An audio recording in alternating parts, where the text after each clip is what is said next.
Hello everybody, my name is Nicole No. Today I will be doing a how-to speech for my class about what is matcha, what is the health benefits associated with matcha, and how you at home can make your own matcha latte with a really good cold foam. Have you ever seen a drink so creamy yet inviting? It's so vibrant. Well, that is all in a matcha latte with vanilla cold foam, as you can see. Most of us rely on a caffeine on a daily basis, but not everybody wants the jitters from a coffee, and that's where a matcha latte can come into place. Matcha does offer a smooth, balanced energy boost, and learning to make it can not only save you money, but you can customize this at home for your own health. I spent weeks experimenting different matcha powders, different milk, different textures, and just to create that perfect balance between creamy and sweet. I personally use the Rishi Tea House matcha blend. This came directly from Japan, and not only does it offer a smooth and vibrant flavor, but it has a very umami and creamy taste to it. Making your own matcha latte with a cold foam is rewarding, and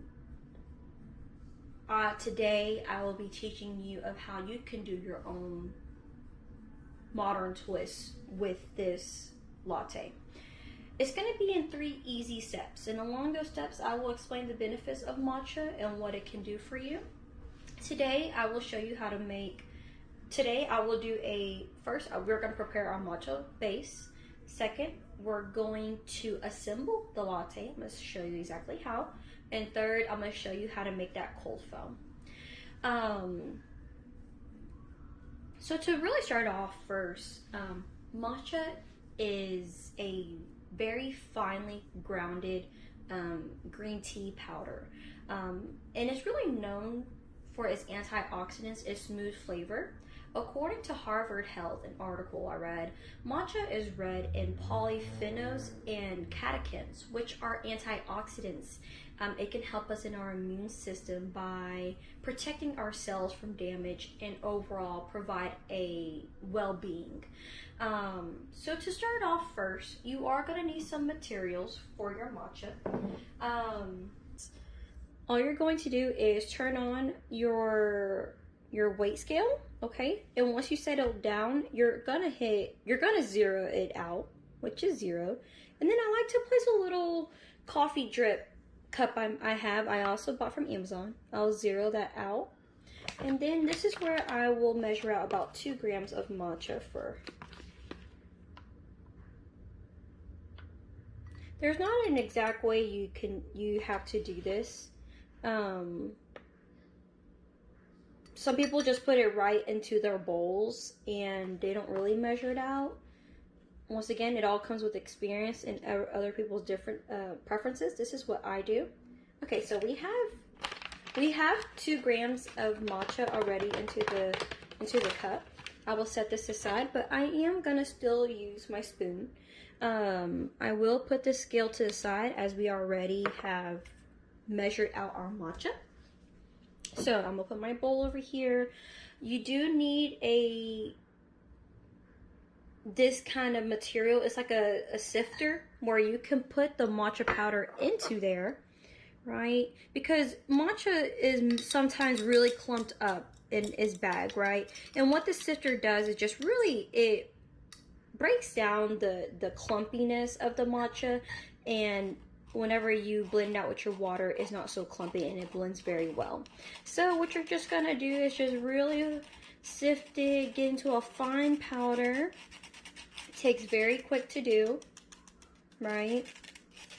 Okay, done. I like to put my excess matcha I might have in there. Set this to the side, and we could put our spoon back into our matcha bag. This is exactly how your matcha should look like a bit, okay? So, after that, I do like to get my already whisk get out. And then I do like to put a little water in it. Not too much. It's to where a point you're going to be making a paste. So,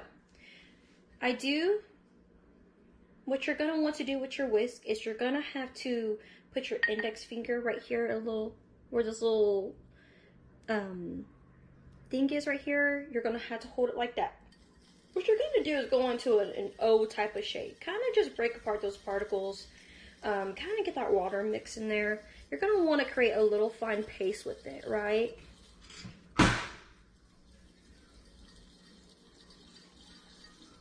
So once that's done, I do like to put a little bit more water into my matcha.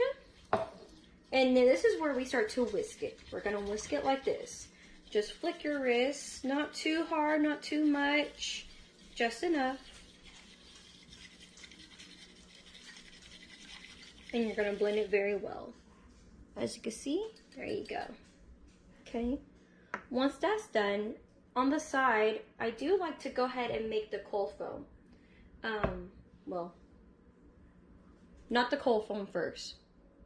So now we're going to assemble the matcha. Once your matcha is ready, you do need to go fill a glass with ice, which I will be doing.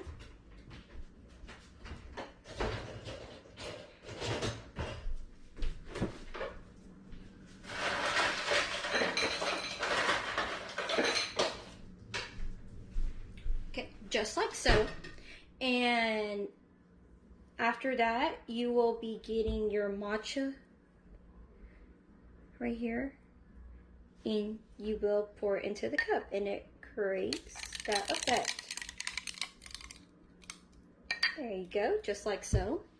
Here's something interesting. While many matcha brands use labels like ceremonial grade, according to Food and Wine, in an article I read, it explains that Japan doesn't actually have a legal trading system for matcha. It's more of a Western marketing term. What really matters is the quality of the tea leaves and how they are processed, which is why using a brand like Rishi ensures a clean and smooth taste.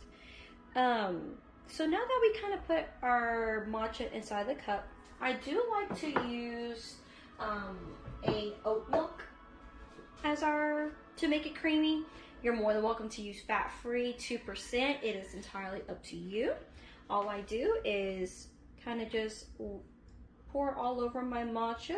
It creates that creamy presence, right? So there you go. Then we're also going to, the last step is we're going to make our vanilla cold foam. So in a small little cup like this, you're gonna need heavy whipping cream. You're gonna need your oat milk or whatever preferred milk. You are gonna need vanilla flavoring, and you're also gonna need powdered sugar. I do like to do about 3 tablespoons of the heavy whipping cream. And then I do like to do 2 tablespoons of oat milk. And then I do like to go ahead and go in with the vanilla flavoring. Today I am using Tarani. I just like to put a little bit in there, give it that little sweetness. That's going to be a little touch. Then we'll go in with our powdered sugar. This is what creates that sweetness and the thickness of the whipped cream. Not too much. You don't want it too sweet.